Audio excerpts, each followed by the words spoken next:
कंजूस और उसका सोना। एक गांव में एक अमीर जमींदार रहता था। वह जितना अमीर था उतना ही कंजूस भी। अपने धन को सुरक्षित रखने का उसने एक अजीब तरीका निकाला था। वह धन से सोना खरीदता और फिर उस सोने को गलाकर उसके गोले बनाकर अपने एक खेत में एक पेड़ के नीचे गड्ढा खोदकर डाल देता था। रोज खेत जाना और गड्ढे को खोदकर सोने के गोलों की गिनती करना उसकी दिनचर्या का हिस्सा था। इस तरह वह सुनिश्चित करता था कि उसका सोना सुरक्षित है। एक दिन एक चोर ने कंजूस आदमी को गड्ढे में से सोना निकालकर गिनते हुए देख लिया। वह छुपकर उसके जाने का इंतजार करने लगा।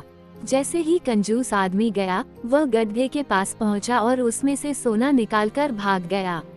अगले दिन जब कंजूस आदमी खेत में गड्ढे के पास पहुंचा, तो सारा सोना नदारद पाकर रोने पीटने लगा।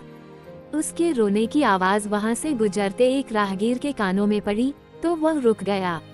उसने कंजूस आदमी से रोने का कारण पूछा, तो कंजूस आदमी बोला, मैं लुट गया, बर्बाद हो गया, कोई मेरा सारा सोना लेकर भाग गया।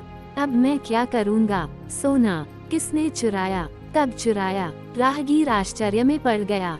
पता नहीं चोर ने कब इस गड्ढे को खोदा और सारा सोना लेकर 9-2-11 हो गया। मैं जब यहाँ पहुँचा तो सारा सोना गायब था। कंजूस आदमी बिलखते हुए बोला, गड्ढे से सोना ले गया। तुम अपना सोना यहाँ इस गड्ढे में क्यों रखते हो?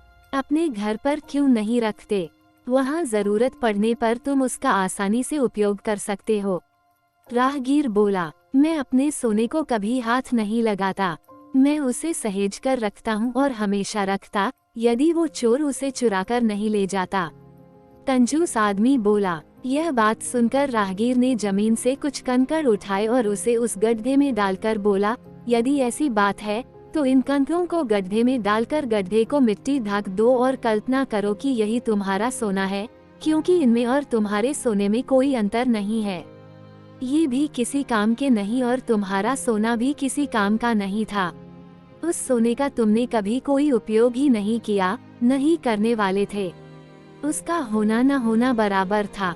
सीख, जिस धन का कोई उपयोग न हो, उसकी कोई मोल नहीं।